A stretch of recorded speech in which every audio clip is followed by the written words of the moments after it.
মানে বন্ধু। আল্লাহ পাক রব্বুল আলামিনের ওই বন্ধু ব্যক্তিটার পরিচয় দিয়ে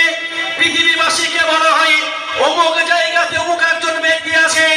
যে ব্যক্তিটাকে, যে মানুষটাকে ভালোবাসেন, যে মানুষটাকে স্বয়ং জিবরিল আমিন আলাইহিস সালাম ভালোবাসে, তার আদর্শ অনুসরণ করার জন্য তার কাছে যখন ছুটে আসেন,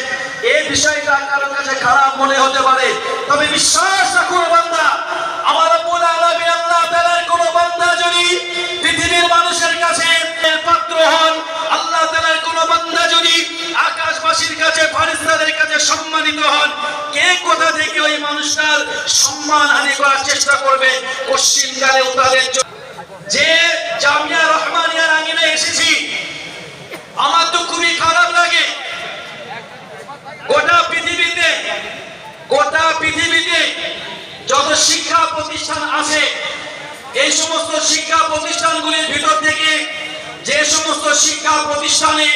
সরাসরি আল্লাহ পাক রব্বুল আলামিনের পরিচয় ঘটে দেওয়া হয়, যে প্রতিষ্ঠানের ভিতর দিয়ে রাসূল আকরাম সাল্লাল্লাহু আলাইহি ওয়াসাল্লামের এসে জান্নাতের রাস্তা দেখানো হয়, যে প্রতিষ্ঠানগুলোর ভিতর দিয়ে মানুষকে একদিন ময়দানে মাশারে দাঁড়াতে হবে, প্রত্যেক মানুষের জন্য আমার রব্বুল আলামিন আল্লাহ তাআলা বিচার করবেন, মিজানে স্থাপন করবেন,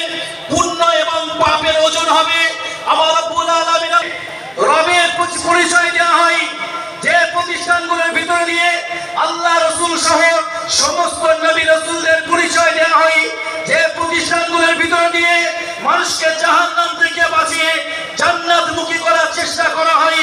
আমার তো মনে হয় কোন সুস্থ স্বাভাবিক নাগরিক যদি সে মুসলমান হন, আলেম ওলামা পরের কথা, কোন সুস্থ স্বাভাবিক মুসলমান এই প্রতিষ্ঠানগুলোর বিরোধিতা করতে পারে না শুধু আল্লাহর দ্বীনের জন্য। ব্যক্তিবাদ দিন, ব্যক্তি চিন্তা করে, এটা তো মনে রাখতে হবে গোটা পৃথিবীব্যাপী যত